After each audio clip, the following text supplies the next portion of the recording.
Well, hey guys, happy holidays to you. Merry Christmas, happy Kwanzaa, happy Hanukkah, happy holidays. It's great to be with you guys. It is your favorite motivational guy here, John C. Morley. Great to be with you. Welcome. Our motivational topic for the week is how to prepare for opportunities. Maybe you want to go grab yourself some leftover holiday food or some sweets or something healthy, or maybe a cup of coffee, or maybe some ice water, or maybe some other drink.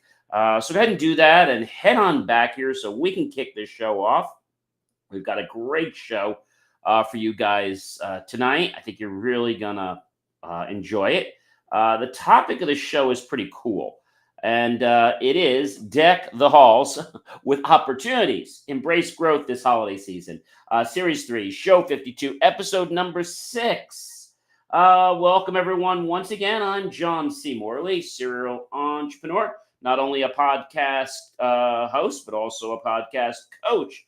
And this is, in case you didn't know, Inspirations for Your Life podcast, your go-to resource for expert insights into unlocking your full potential, motivating yourself and others, and taking your leadership to the next level. As Emerald always says, we got to kick it up a notch, right? Well, we kick it up more than just a notch or two here. So I'm very excited because in just a couple days, basically, we don't have much left. We have Friday, we have Saturday, we have Sunday, we have Monday, and we have Tuesday. So in basically 5 days, that ends the year. So on the sixth day, we start celebrating, yes, Series 4. And with Series 4, we're making some big changes, which we've already started to do. One is our shows are going to typically be 29 minutes all the time. With the exception of some of our guests, we might stretch to about 58 or 59 minutes. We're doing that because a lot of the people that want to syndicate our content have asked us to standardize the format, which is why we're doing that. Whether you're looking to transform your mindset, take decisive actions, or create an engaging work environment, this is the podcast, folks. It's designed to help you achieve more in your professional and your personal life.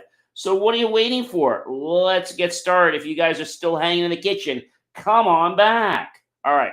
Number one is awareness. So awareness is the cornerstone of success. You've heard the builders saying, the cornerstone of the building. Well, the cornerstone is that one piece that makes the building pretty much finished. It makes the building what it is. It's the essential to recognizing where you currently stand, both professionally and personally, and to have a clear understanding of your promises and challenges. Once you have awareness, you can begin to identify the actions needed to align your efforts with your desired outcomes. So, developing self awareness allows you to understand your strengths, your weaknesses, and the environment around you, key ingredients for any impactful change. So, you might say, John, why do I want to know about my weaknesses? Well, it's important because you have to know how to leverage them, right? Not everyone's an expert in everything. So, it's important that you balance your weaknesses with other people that can help you while you're learning what those weaknesses are.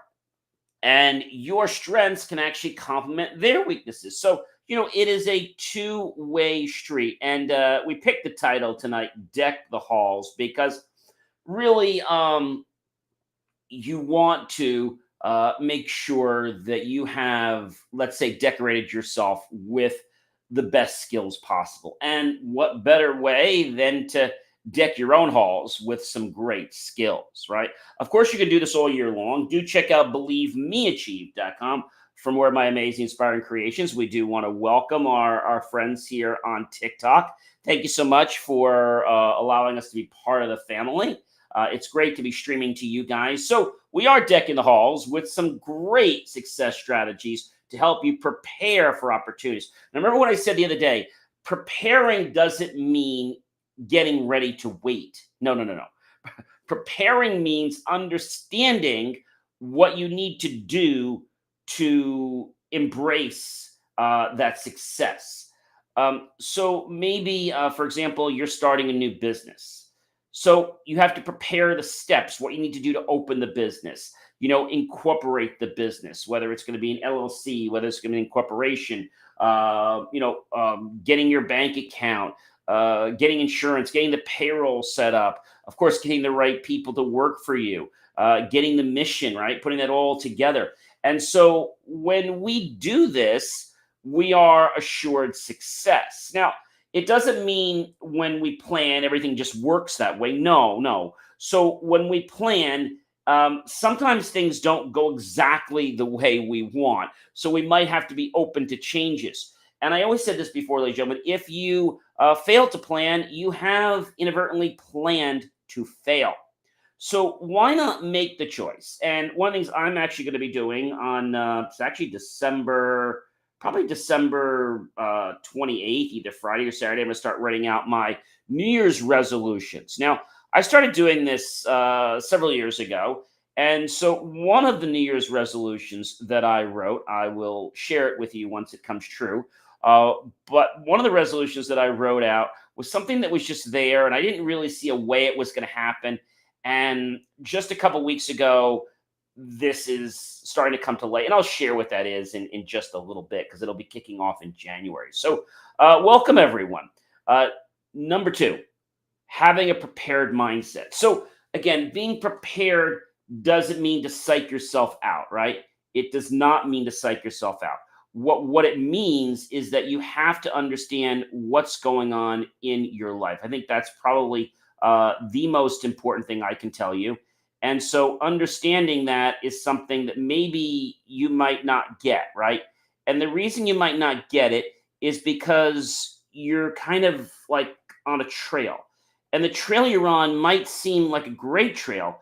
Unfortunately, it has some bumps in it. And all trails, I don't care what trail you're on, whether you've been on this trail one time or you've been on the trail a million times. I do a lot of hiking for those of you that don't know. And I think a lot of times, we feel that the trail is going to be the same every time. Unfortunately, the trail is not the same every time. That doesn't mean it's a bad thing, ladies and gentlemen. It means that we have to embrace what the trail means today, right? What does that trail mean for us today?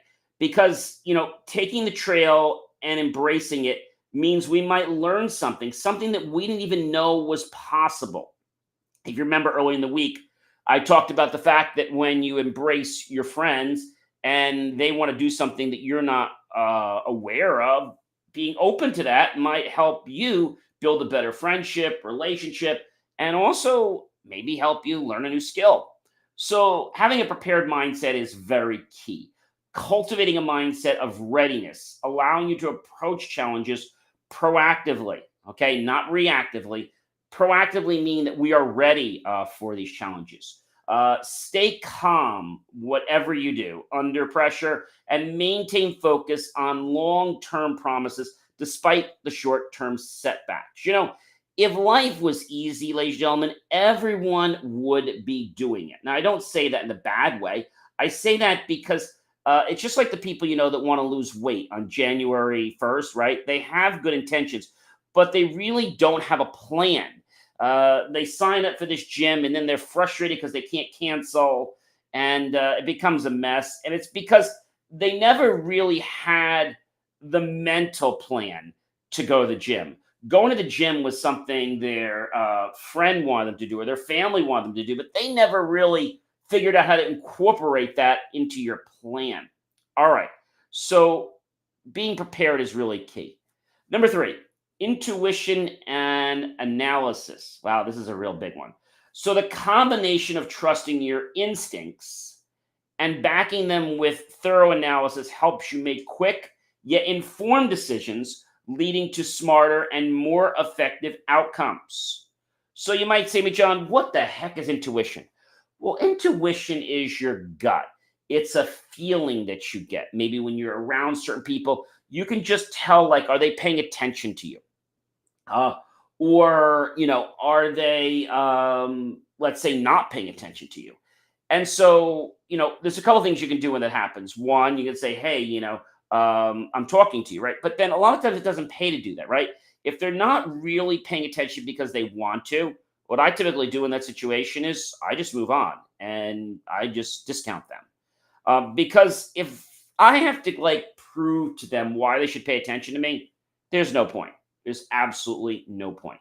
So, developing your intuition on a daily basis is something you will get better at. You will get these certain feelings. You'll get the knowing, you'll get the nudge.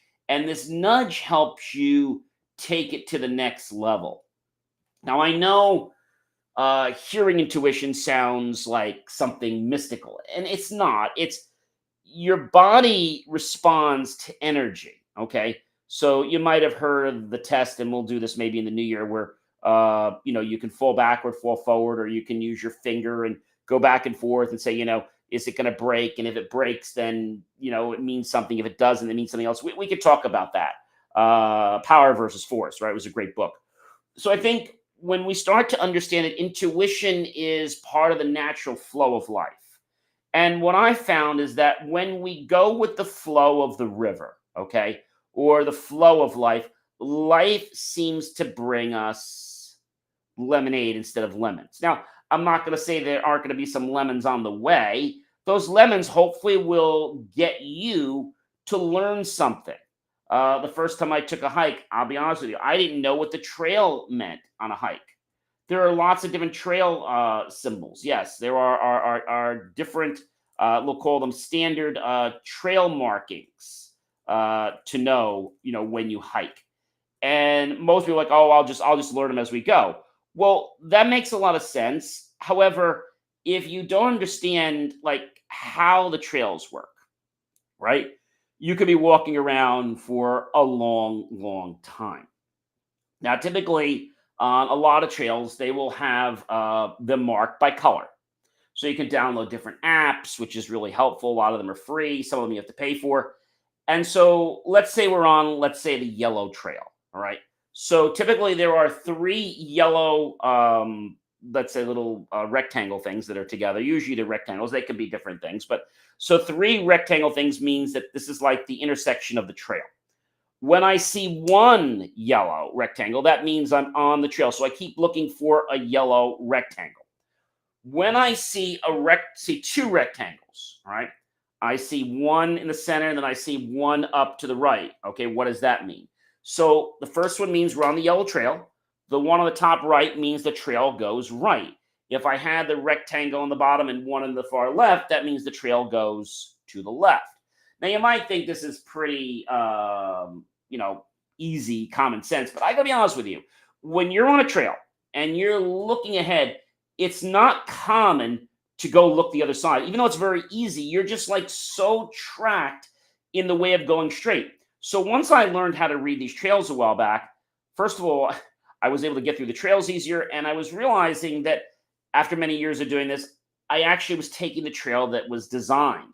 It wasn't a trail that I created. Because what happens with a lot of these trails, especially when you're starting, they're very easy to get out of. You can just kind of walk one way, and before you know it, you've ended the trail.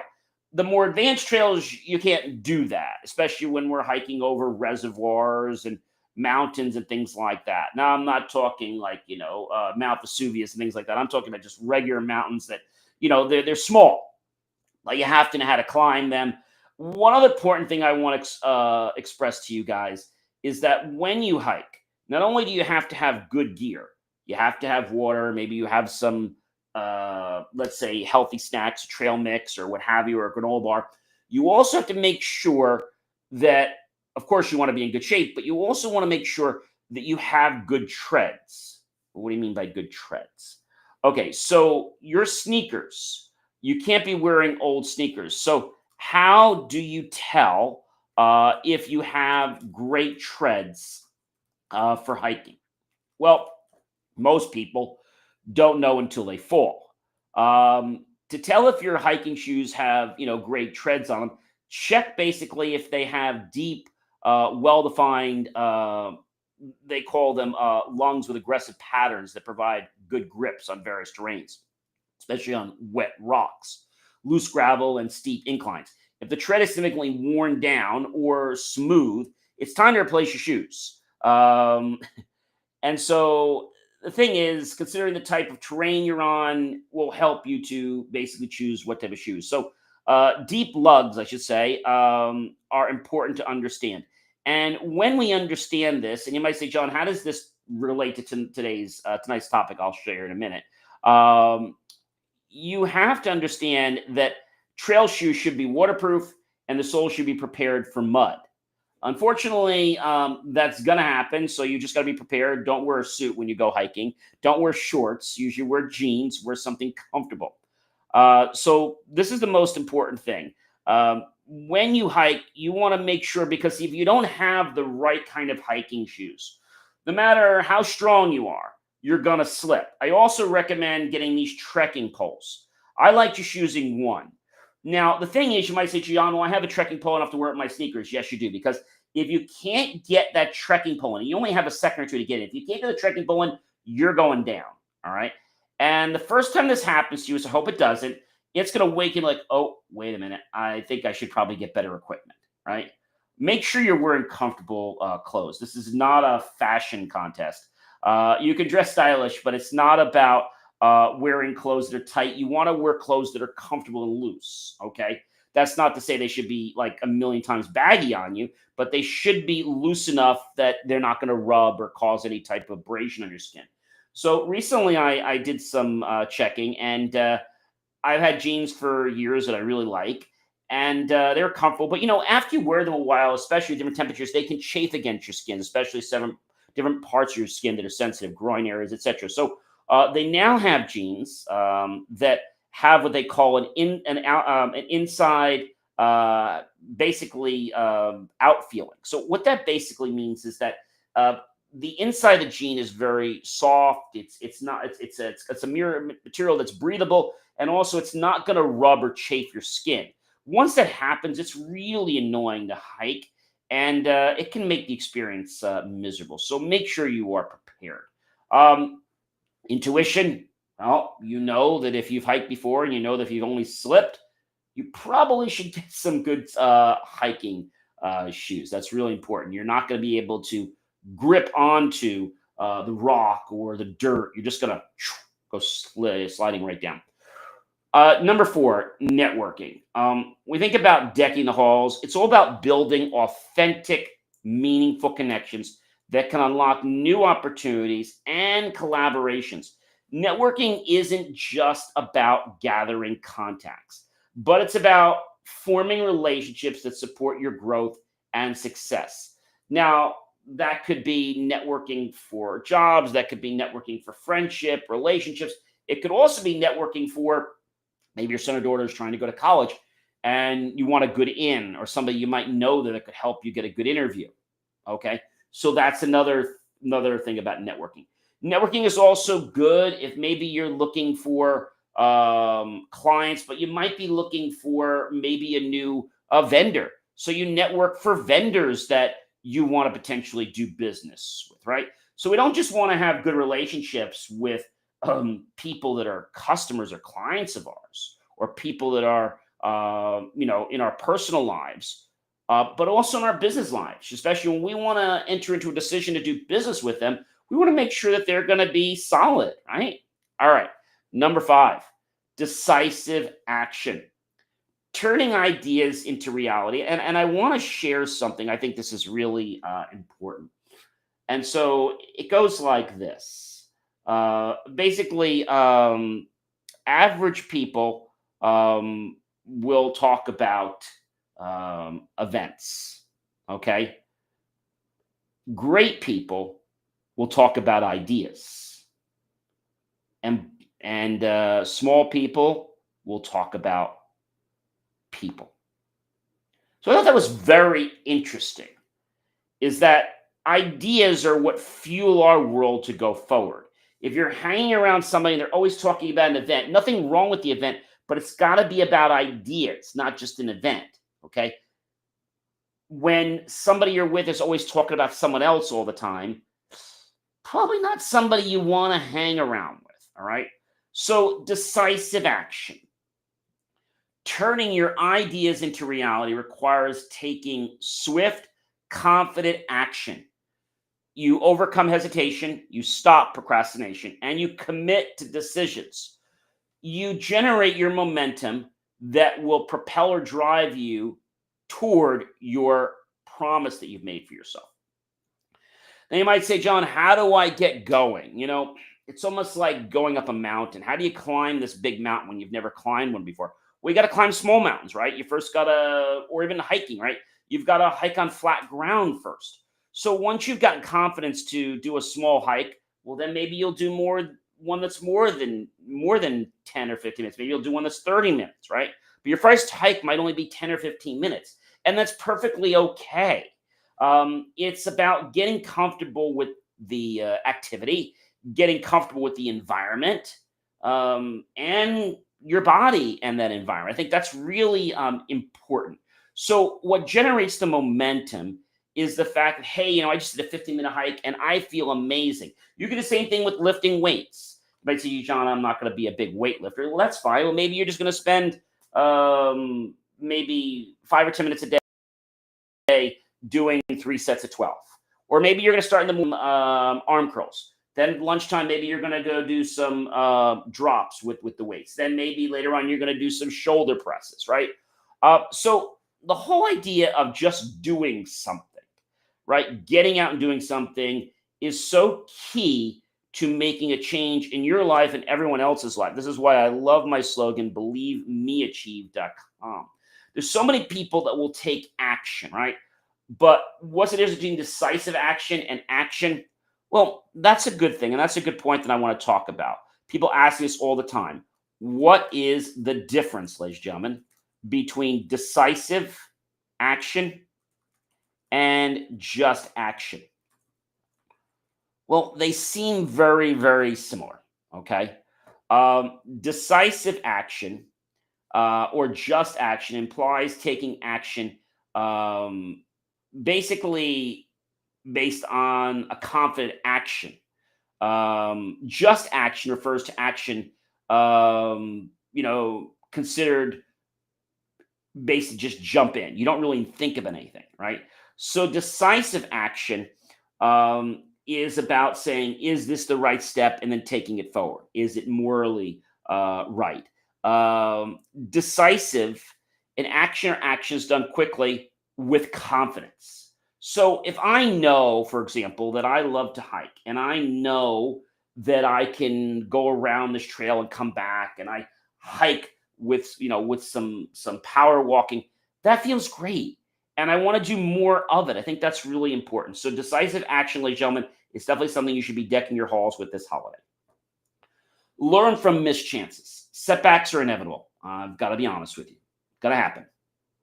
But they're also valuable learning experiences for us. They help us embrace missed opportunities so that we can learn from that lesson and inform future actions, and then maybe pivot or, let's say, recalculate,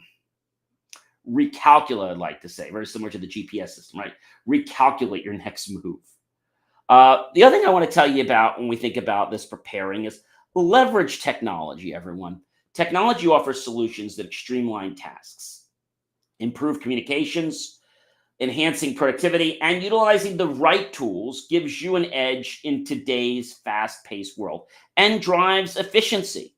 So don't be afraid to leverage technology. You might say, gee, technology is like so daunting for me. It doesn't have to be. Just like learning a new language, you don't have to become an expert at that language tomorrow. You do not. I assure you this. All right. And the last point for the evening is balancing risk and reward.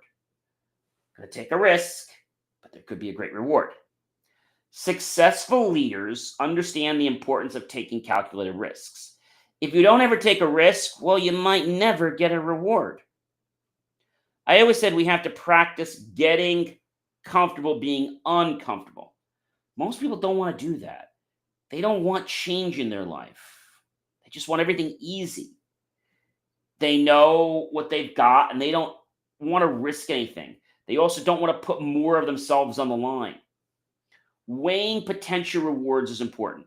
against risks ensures that decisions are made strategically, positioning you for long term success. This could be about financial resources, this could be about your own mental resources.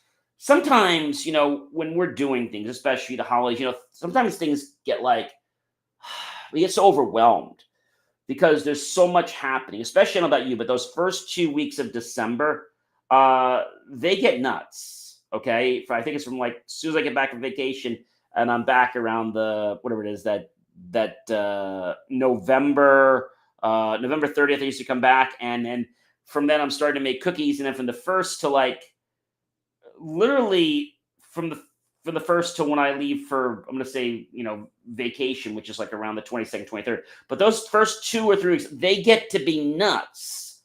And, there was even a party this year that I decided not to go to because I said, what's better for me? It's better for me to have some time that I can use to prepare myself and make sure that I'm going to be a success in something I was doing. So does that mean you have to make sacrifices? Yes. So sometimes you're making a sacrifice seems like a bad thing, but when you make the sacrifice and then when you get that victory, okay, it's amazing. I was doing a shoot the other day, and this one person was like, "Oh, this is the way we do it." And I said to them in a nice way, I said, "Well, you could do that," and I said, "Well, I'm going to do this." And I said in a very polite way, I said, "Well, I'm the one that's going to be laughing my way back because I'm going to be doing what I want, and you're still going to be at basically the starting point." Now, I didn't say that in a nasty way, but I said it because he was telling me that I was wasting my time. No one ever should tell you that they are wasting their time or your time. That is really key. When somebody says that, I say those words, goodbye. So we have, ladies and gentlemen, one more amazing day where we're going to talk about the final things that have to do with preparing for opportunities. So preparation is not about hurrying up and waiting. Nope, that's not what preparation is about. Sorry, that's not what it's about. So, ladies and gentlemen, I hope that you have enjoyed tonight's show as much as I've enjoyed sharing it with you. I'm going to catch you guys, when? Well, yes, on another great segment with you guys real soon.